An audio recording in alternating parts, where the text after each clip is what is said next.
In the previous module, we looked at how to use the debug class in system.diagnostics in order to log information to different destinations while debugging. System.diagnostics has a class called Debugger.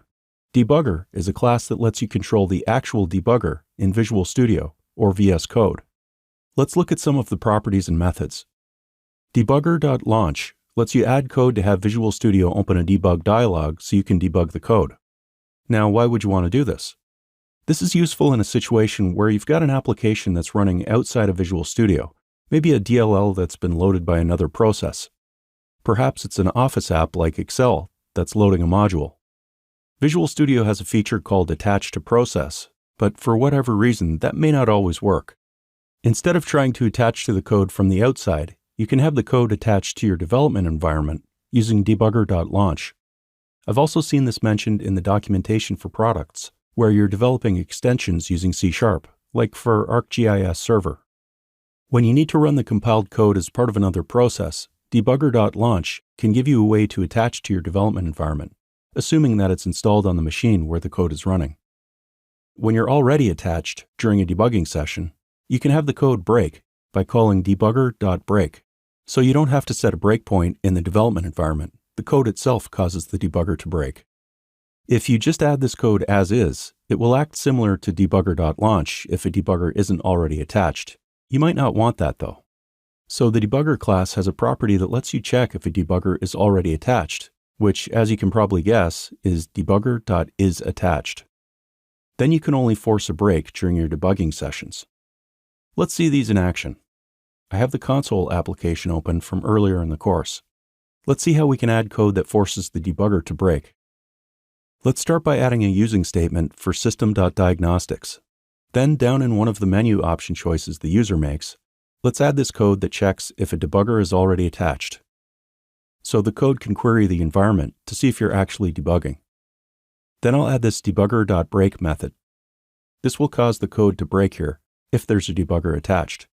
If there isn't, for example, the application is deployed, then this condition won't be met. If we didn't have this if statement, then the user would get a pop-up asking to attach a debugger. But I'll show you a better way to do that, if that's actually the intention.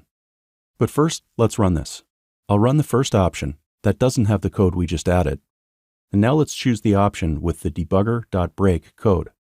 The code breaks at the line we specified, and this works in VS Code also, by the way. I can hit F10 and continue through the code from the debugger.break line. Now let's change this code and call debugger.launch. There's no point in this if we're already debugging though, so let's compile and publish the application to a folder on this computer, and then run the exe outside of Visual Studio. We're going to publish this in the debug configuration, so the PDB symbol files are published to the same folder. I'll go to the project file in Solution Explorer, right-click, and choose Publish. Choose Folder, Next, and Folder again. Now let's navigate to that folder on the desktop and create the Publish profile. A Publish profile is a way to reuse these settings and the destination. Now to compile and send these files to the folder, I'll click Publish. The files are here now, so let's double-click the exe. When the console opens, I'll select the option to list the expenses. That works, so let's select the option that has the debugger.launch code.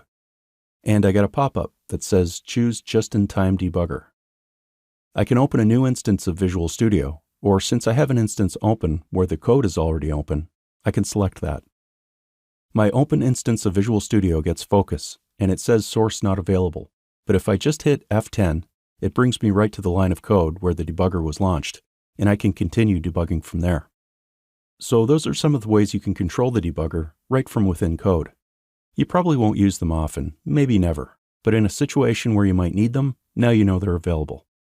Let's continue by looking at another way you can pause code execution only when a certain condition is met, by using debug.assert.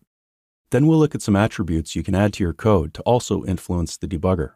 First, the debugger hidden attribute lets you step over code, and then the debugger display attribute to control how data appears when debugging. Then we'll talk about logging and how you can add logging to your application to gather data on problems when the code is released to other environments.